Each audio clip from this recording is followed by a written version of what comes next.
So today's archaeology crime story is quite a twisted and graphic and gruesome tale. So trigger warning. So if you're uncomfortable with the portrayal of violence and deceased human beings, you might want to switch to some tamer, more staid archaeological content. The archaeologist studies the life of ancient peoples from their relics. And you know that's not this archaeology channel, so let's jump right in. Gone to 180, 34 years of age, Jeremy Wells! We're going to discuss a brutal murder that's admittedly a bit of a twist on what we normally do, but trust me, this is still an archaeology story. And for this one, we're going to Wilmslow in the West Midlands of England, right outside the major city of Manchester, where on May 13th, 1983, two mill workers, Andy Mould and Stephen Dooley, were standing by their conveyor belt observing operations. And what exactly was being milled at this mill? Peat moss. You see, across Northern Europe, so Ireland, the United Kingdom, Denmark, Finland, etc., peat moss is found in these bogs, and it has been used for hundreds and even thousands of years as an important source of fuel.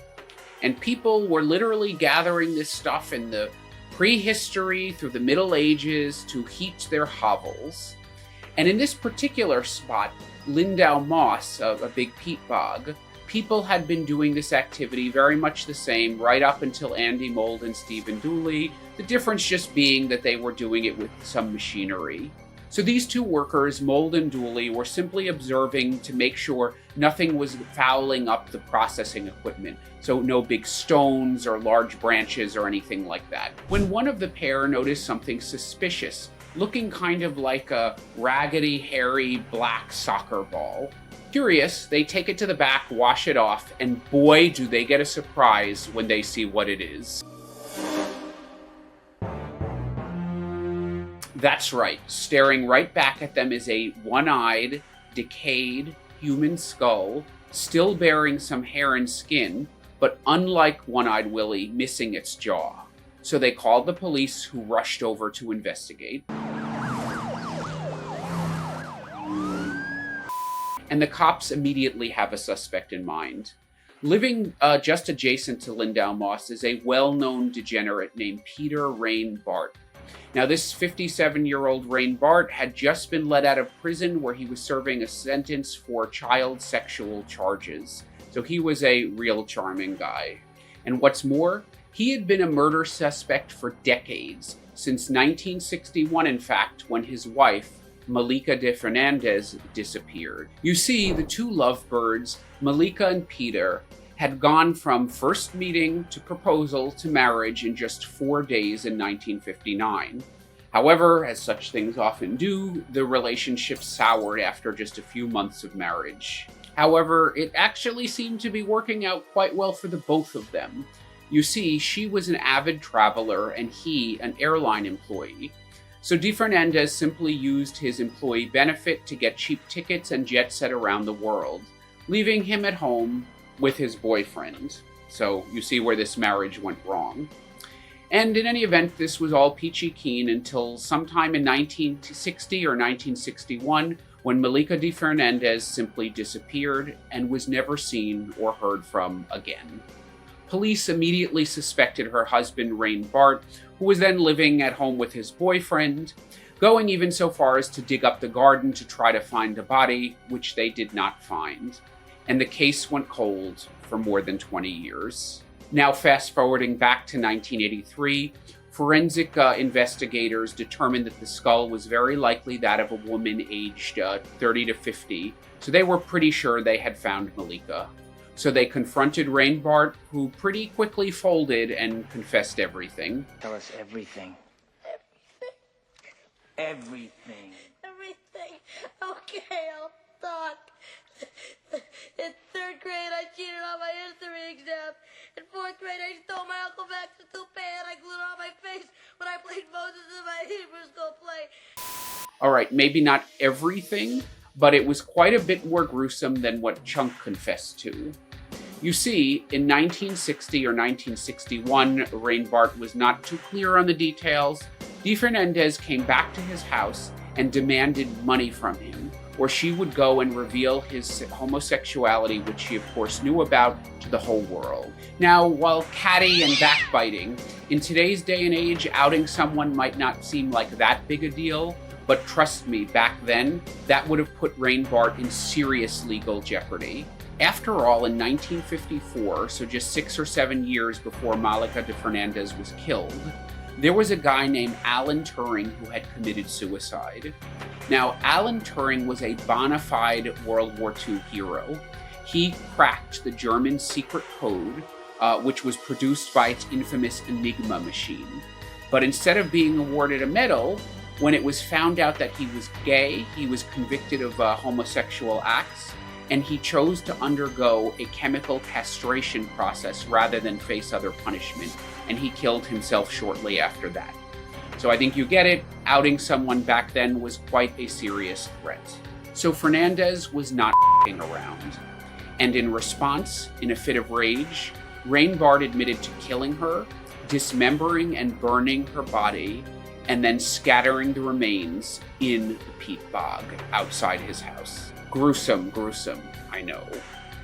And, unfortunately for Rain Bart, he did not know the preservation powers of peat bogs, but more about that in a moment. Because here's where the real curveball gets thrown in. Investigators sent the skull to Oxford University for further study.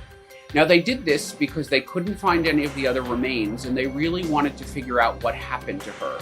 Rain Bart was less than a cooperative witness. And as part of their study, the researchers at Oxford radiocarbon dating the skull, and the results they came back with were astounding.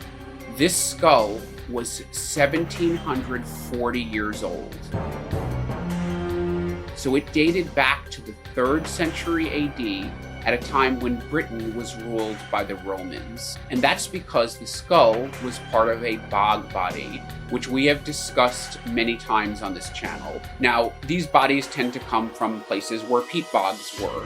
So a lot of them, for example, come from Ireland, where there's a whole gallery of them in the National Museum, or there's the famous Lindow Man from Denmark, who's very often photographed.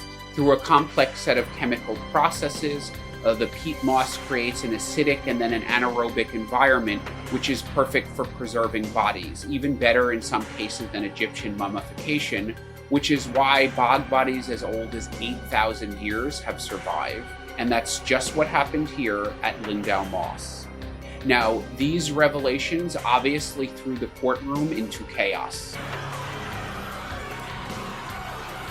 Well, maybe not that much chaos.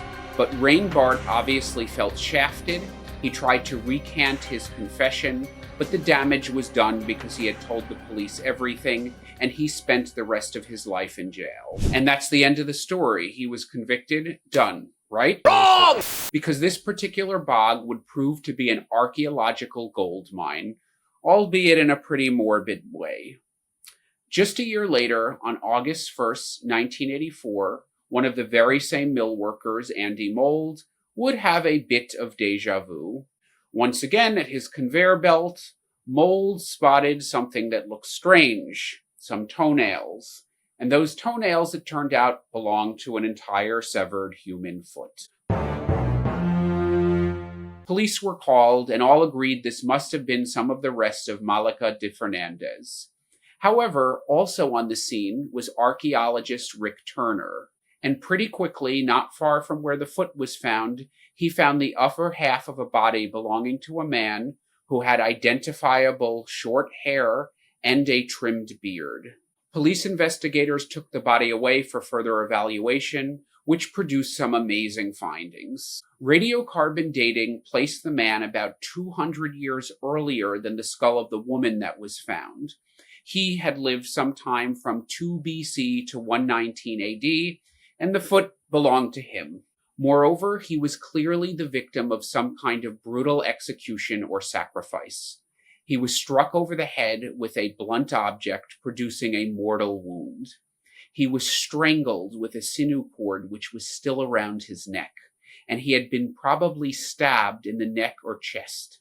So this all very much resembled the Celtic practice of the threefold death, in which people were sacrificed or died simultaneously 3 ways. He was in his mid-20s, approximately 5'6" to 5'8" tall, that's 168 to 173 centimeters, and he weighed approximately 60 kilos or 130 pounds. He had a trimmed beard and neat brown hair, and well-manicured fingernails. He seemed pretty healthy overall, other than some mild arthritis and a case of worms as a parasite, but those were basically ubiquitous back in the day. They were even able to analyze the contents of his stomach, which shows how good peat bog is at preserving things. They found a diet rich in cereals and also some mistletoe pollen, which indicated that he must have died in March or April. However, I'm really not sure why that would have been in there, as European mistletoe is mildly poisonous. And his face was so well preserved that they could even do a pretty accurate facial reconstruction on him.